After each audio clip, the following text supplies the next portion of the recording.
പിതാവിൻ്റെയും പുത്രൻ്റെയും പരിശുദ്ധാത്മാവിൻ്റെയും നാമത്തിൽ ആമേൻ. എൻ്റെ പ്രിയപ്പെട്ടവരെ, ഇന്ന് മാർച്ച് 19 വ്യാഴാഴ്ച.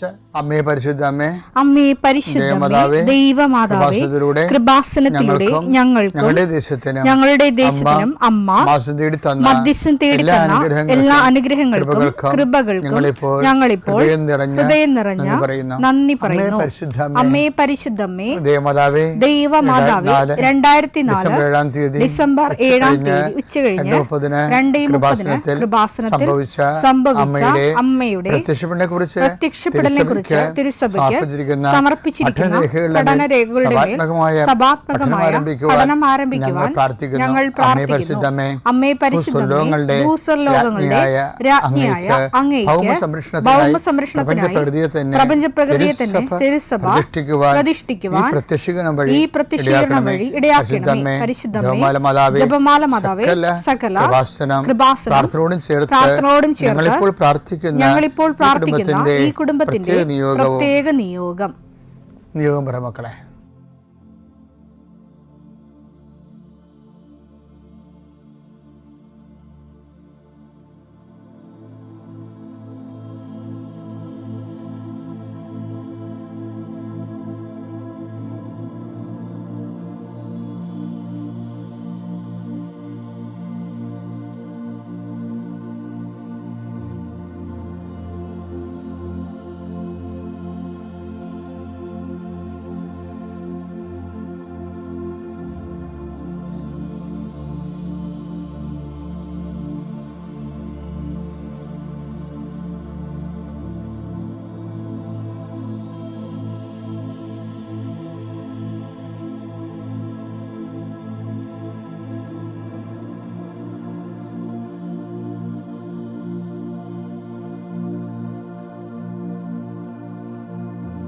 അമ്മയുടെ പ്രത്യക്ഷീകരണത്തിന്റെ ഈ അനുഗ്രഹവേളയിൽ ഞങ്ങൾക്ക് സാധിച്ചു തരുവാൻ കനിയണമേ.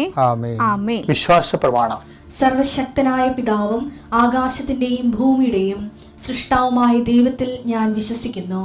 അവിടുത്തെ ഏകപുത്രനും ഞങ്ങളുടെ കർത്താവുമായ ഈശോമിശിഹായിലും ഞാൻ വിശ്വസിക്കുന്നു. ഈ പുത്രൻ പരിശുദ്ധാത്മാവിനാൽ ഗർഭസ്ഥനായി കന്യകാമറിയത്തിൽ നിന്ന് പിറന്ന് പൊന്തിയോസ് പീലാത്തോസിന്റെ കാലത്ത് പീഡകൾ സഹിച്ച് കുരിശിൽ തറയ്ക്കപ്പെട്ട് മരിച്ച് അടക്കപ്പെട്ട് പാതാളങ്ങളിൽ ഇറങ്ങി മരിച്ചവരുടെ ഇടയിൽ നിന്ന് 3-ാം നാൾ ഉയർത്ത് സ്വർഗത്തിലേക്ക് എഴുന്നള്ളി സർവശക്തിയുള്ള പിതാവായ ദൈവത്തിന്റെ വലതുഭാഗത്തിരിക്കുന്നു.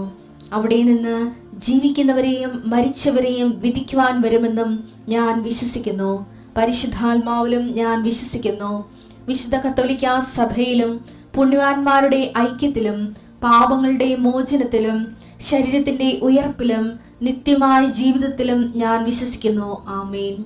സുഖസ്ഥനായ ഞങ്ങളുടെ പിതാവേ, അങ്ങയുടെ നാമം പൂജിതമാകണമേ. അങ്ങയുടെ രാജ്യം വരണമേ. അങ്ങയുടെ തിരുമനസ് സ്വർഗത്തിലെ പോലെ ഭൂമിയിലും ആകണമേ.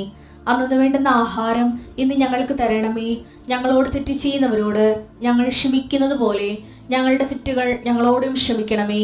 ഞങ്ങളെ പ്രലോഭനത്തിൽ ഉൾപ്പെടുത്തരുതേ, തിന്മയിൽ ഞങ്ങൾ രക്ഷിക്കണമേ. ആമേൻ. നന്മ നിറഞ്ഞ മറിയമേ, സ്വസ്തി. കർത്താവ് അങ്ങയുടെ കൂടെ സ്ത്രീകളിൽ അങ്ങ് അനുഗ്രഹിക്കപ്പെട്ടവളാകുന്നു. അങ്ങയുടെ ഉദരത്തിൻ ഫലമായി ഈശോ അനുഗ്രഹിക്കപ്പെട്ടവനാകുന്നു. പരിശുദ്ധ മറിയമേ, തമ്പുരാന്റെ അമ്മേ, പാപികളായ ഞങ്ങൾക്ക് വേണ്ടി ഇപ്പോഴും ഞങ്ങളുടെ മരണസമയത്തും തമ്പുരാനോട് അപേക്ഷിക്കണമേ. ആമേൻ. കർത്താവേ, നിന്റെ ഉന്നതമായ നാമത്തിന് സ്തോത്രം ചെയ്യുന്നു. കർത്താവേ, നിന്റെ വിശുദ്ധ പൗരോഹിത്യത്തെ മഹത്വപ്പെടുത്തണമേ. കർത്താവേ, സഭയിലുള്ള സാന്നിധ്യം ദൃഢമാക്കണമേ. 40 വർഷം ഞാൻ അർപ്പിച്ച കുർബാനയുടെ യോഗ്യതയാൽ കൃപാസ്ഥാന ജീവനോടെ പ്രത്യക്ഷപ്പെടുന്ന മാതാവിൻ്റെ മാധ്യസ്ഥത്തിൽ ഇന്ന് ഈ പ്രാർത്ഥന കാത്തിരിക്കുന്ന എല്ലാ മക്കളെയും ഞാൻ ആശീർവദിക്കുന്നു. കർത്താവേ, നിന്റെ തിരുമുറിവാർന്ന് വലത് കർത്താൻ മക്കളെ സ്പർശിക്കണമേ. അടിപ്പണ്ട പോലെ പൈതാക്കാലം പോലെ ദൈവികമായ ശക്തിയിലേക്ക് ആവശ്യിക്കട്ടെ. എല്ലാ കൊശങ്ങളിലും എല്ലാ പെശുകളിലും ഞരമ്പുകളിലും ചുമൽ ഉള്ളംകാല് വരെ കർത്താവിൻ്റെ രക്തം പടരട്ടെ. മാരക രോഗങ്ങൾ, തീരാവ്യാധികൾ യേശുക്രിസ്തുവിന്റെ നാമത്തിൽ മാറിപ്പോകട്ടെ. കർത്താവേ, അങ്ങയുടെ മക്കൾ ഇന്നെടുക്കുന്ന തീരുമാനങ്ങൾ, അങ്ങയുടെ മക്കൾ ഇന്ന് നടത്തുന്ന യാത്രകൾ, അങ്ങയുടെ മക്കൾ ഇന്ന് കണ്ടുമുട്ടുന്ന വ്യക്തികൾ, അങ്ങയുടെ മക്കൾ ഇന്ന് ഒപ്പിടുന്ന കടലാസുകൾ, രേഖകൾ, കർത്താവെ എല്ലാം നീ അറിയാനും അതുമൂലം ഉണ്ടാകുന്ന എല്ലാവിധ അതും ഈ എന്തിനു വേണ്ടിയാണ് ചെയ്യണത്? ആ വിഷയം ലക്ഷ്യം കാണാൻ വേണ്ടി, അത് എത്രയും സ്പീഡായിട്ട് കാണാൻ വേണ്ടിയും. സമയ ചുരുക്കത്തിൻ്റെ അമ്മയെ സഞ്ചാരി മാതാവേ, അമ്മ ഇവർക്ക് വേണ്ടി മധ്യസ്ഥം വഹിക്കണമെന്ന് പ്രാർത്ഥിക്കുന്നു. ഗർഭിണികളായ മക്കൾ, അവിടെ കുഞ്ഞുങ്ങളെ ഓർത്ത് വിഷമിക്കുന്നവരുണ്ട്. ചിലർക്ക് അനക്കമില്ലാത്ത കുഞ്ഞുങ്ങൾ ഉണ്ടാവും, ചിലർക്ക് രോഗങ്ങൾ മാറാത്ത കാരണം ഉറക്കമില്ലാത്തവരുണ്ടാവും. ഈശോയെ, പലതരത്തിൽ വേദന അനുഭവിക്കുന്നവരും പൊറുക്കാത്ത വ്രണങ്ങളുള്ളവരും ഉച്ചമുള്ളങ്കാലം ഉണ്ടാകുന്ന രോഗങ്ങളെ കർത്താവ് ഏറ്റെടുക്കണേ പ്രാർത്ഥിക്കുന്നു. എൻ്റെ കർത്താവിനുമായ നാമത്തിൽ, സഭയുടെ അധികാരത്തിൽ, കുരിശിൻ്റെ അടയാളത്തിൽ, ദൈവശക്തിയാൽ ഞാൻ നിന്നെ ആസ്വദിക്കും. എൻ്റെ പ്രിയപ്പെട്ടവരെ, നമ്മളെ ഈ രജിസ്റ്റർ കച്ചേരിയിലൊക്കെ പോയി പണം കൊടുത്ത് സ്ഥലമൊക്കെ വാങ്ങിച്ച് പ്രമാണം ചെയ്യത്തില്ലേ? പക്ഷെ നമുക്ക് ആ പ്രമാണം ഉടങ്ങനെ തരത്തിലല്ല കയ്യിൽ. എന്താ പറയണത്? അവർ പറയാം, അപ്പോൾ ആധാരം എഴുത്തുകാർ നമ്മൾ പറയും 20 ദിവസത്തെ ഗ്യാപ്പ് ഉണ്ട് കേട്ടോ, അത് കഴിഞ്ഞിട്ട് പോക്കുവരവ് ചെയ്തിട്ട് തരാമെന്ന് പറയും. പോക്കുവരവ് നമ്മളൊന്ന് ചെയ്യണം, അല്ലെങ്കിൽ അയാൾ ആധാരം എഴുത്തുകാരൻ തന്നെ പൈസ കൊണ്ട് അടച്ച് ചെയ്തു തരും. പക്ഷേ എന്തിനാണ് 20 ദിവസം എന്ന് പറയണത്? 20 ദിവസം നമുക്ക് ആ പ്രമാണം, അപ്പോൾ പൈസ കൊടുത്താണേ, പൈസ കൊടുത്തതാണെങ്കിലും നമുക്ക് പ്രമാണം തരുന്നില്ല. പ്രമാണം ചെയ്തതാണ്, രജിസ്റ്റർ ചെയ്തതാണ്, പക്ഷേ നമുക്ക് കയ്യിൽ തരണില്ല. എന്താ കാര്യം? അതൊരു ഡോർമെൻറ്റ് പീരീഡാണ്. എന്താണ്? ആരെങ്കിലും ആക്ഷേപം ഉന്നയിച്ചാൽ അവർക്കൊരവസരം കൊടുക്കണം. അഭിപ്രായം നമ്മൾ പറയും, നമ്മളിങ്ങനെ കുറേ കാര്യങ്ങൾ പറഞ്ഞിട്ടുണ്ടെങ്കിൽ ആണെങ്കിലും അവകാശികൾ വേറെ ഉണ്ടോ എന്നറിയാൻ വേണ്ടി, ആക്ഷേപം ഉണ്ടോ ഇല്ലെന്നറിയാൻ വേണ്ടി ഗവൺമെൻറ് നിശ്ചയിക്കണമാണത്.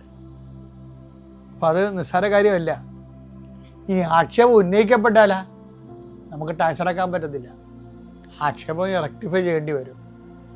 അല്ല, അവകാശം ഉണ്ടെങ്കിൽ അവിടെ അവകാശം കൊടുക്കേണ്ടി വരും, പൈസ കൊടുക്കേണ്ടി വരും. അവർക്ക് ആക്ഷേപം ഇല്ലെന്ന് പറയണ വരെ ആ സാധനം മുന്നോട്ട് പോകും. എന്നാലും നമുക്ക് പൊക്ക് ഇരവ് ചെയ്ത് നമ്മുടെ ഉടമസ്ഥാവകാശത്തിൽ ക്രയവിക്രയ സ്വാതന്ത്ര്യം കിട്ടത്തുള്ളൂ. ഇതുപോലെ തന്നെയാണ് നമ്മളുടെ ലൈഫിൽ നമ്മൾ ദൈവത്തോട് ഇപ്പോൾ ഉടമ്പടി ചെയ്ത് ജീവിക്കുന്ന അനേകം മക്കളുണ്ട്, അല്ലേ? ആ ഉടമ്പടി ദൈവദർശന് രജിസ്റ്റർ ആകണം എന്നുണ്ടെങ്കിൽ എന്ത് ചെയ്യണം? നമ്മൾ ആക്ഷേപരഹിതരായിരിക്കണം. നമ്മുടെ ഉടമ്പടിയിൽ ആരും ആക്ഷേപം ഉന്നയിക്കരുത്.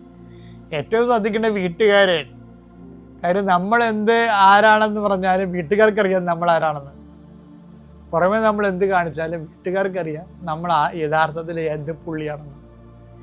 അപ്പം നമ്മൾ ഓരോരുത്തർക്ക് എന്തെങ്കിലും അത്യാവശ്യമൊക്കെ പറഞ്ഞുകൊണ്ട് പൈസ വാങ്ങിക്കും. എന്നിട്ട് പറയും ശമ്പളം കിട്ടുമ്പോൾ താന്ന് പറയും. ശമ്പളം കിട്ടുമ്പോൾ നമ്മൾ അതിന് ബൈക്കാ അല്ല കാറാ വാങ്ങിക്കും.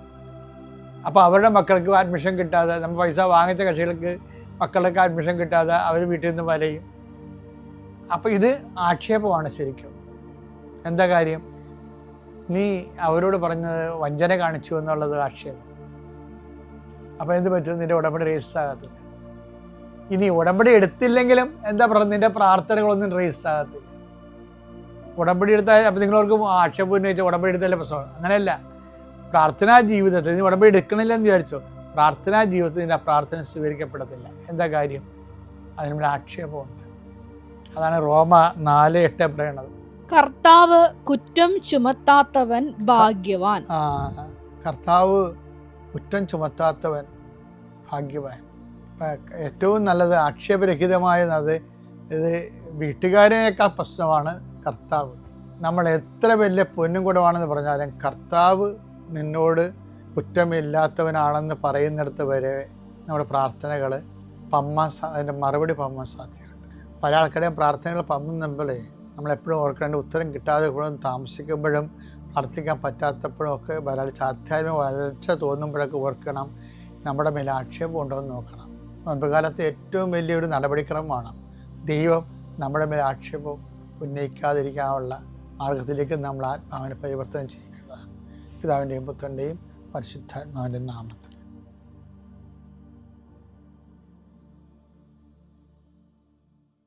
അത്യപൂർവ ദൈവാനുഭവങ്ങൾ ഇനി നിങ്ങൾക്കും സ്വന്തം. ഈ യൂട്യൂബ് ചാനൽ ഇതുവരെ സബ്സ്ക്രൈബ് ചെയ്തിട്ടില്ലെങ്കിൽ ഇപ്പോൾ തന്നെ സബ്സ്ക്രൈബ് ചെയ്യുക. ഈ വീഡിയോ ഇപ്പോൾ തന്നെ നിങ്ങളുടെ സുഹൃത്തുക്കൾക്ക് ഷെയർ ചെയ്തുകൊണ്ട് കർത്താവിൻ്റെ പ്രേക്ഷിതരാകുക.